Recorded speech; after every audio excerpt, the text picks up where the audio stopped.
এবার যে পুজো দেখাবো ধীবর সম্প্রদায়ের হাত ধরেই সেই পুজোর শুরু। উচ্চবর্ণের কাছে অসম্মান থেকেই দেবী বন্দনার বোধন। পুজো শুরু পুরুলিয়ার ধীবর পাড়ায়।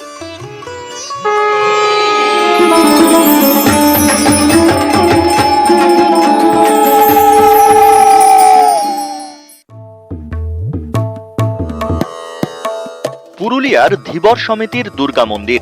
পুজোর 5 দিন উপচে পড়া ভিড়। পুজো ময়দানে সাংস্কৃতিক অনুষ্ঠানের জমজমাট আসর। এই আমাদের জাতির যেটুকু উপার্জন করতে পারতো সেটা দুর্গা মন্দিরের নামেই দিয়ে দিত। এখানে পড়ে থেকে ওরা দিনরাত কাজ করে, নিজেরাই কাজ করেছে মিস্ত্রির সাথে। লেবার যে লাগে মন্দির তৈরি করতে গেলে সিমেন্ট সানার জন্য, ওগুলো নিজেরাই অলরেডি খেটেছে। তাও মানে একটা জিদ ছিল তখনকার লোকেদের যে আমরা নির্মাণ করেই ছাড়বো, আর এটা করেই ছেড়েছে।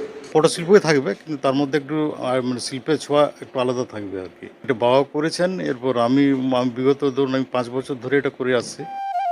ইতিহাস বলে পুজো দিতে গিয়ে উচ্চবর্ণের সম্প্রদায়ের থেকে ধীবর সম্প্রদায়ের জুটেছিল চরম অসম্মান। সেই যন্ত্রণা থেকেই দশভুজা বন্দনার প্রস্তুতি। ধীবর পাড়ায় পুজোর ঢাক। এবছর 98 পা রাখছে এই পুজো। তৈরি হচ্ছে 21 ফুটের প্রতিমা। ওটা দেশ চলানা ছিল, ওরা বুঝতো নাই। ওরা বলছে ইয়ারা ছোট জাত, ওই হিসাবে ঢুকতে দিত নাই মন্দিরে। পুজোর দিন রাসলীলা ময়দানে হয় আতশবাজির প্রতিযোগিতা। পুজো দেখতে ভিড় জমান 5 গায়ের মানুষ। আলোর রোশনায়ে ভরে ওঠে গোটা গ্রাম।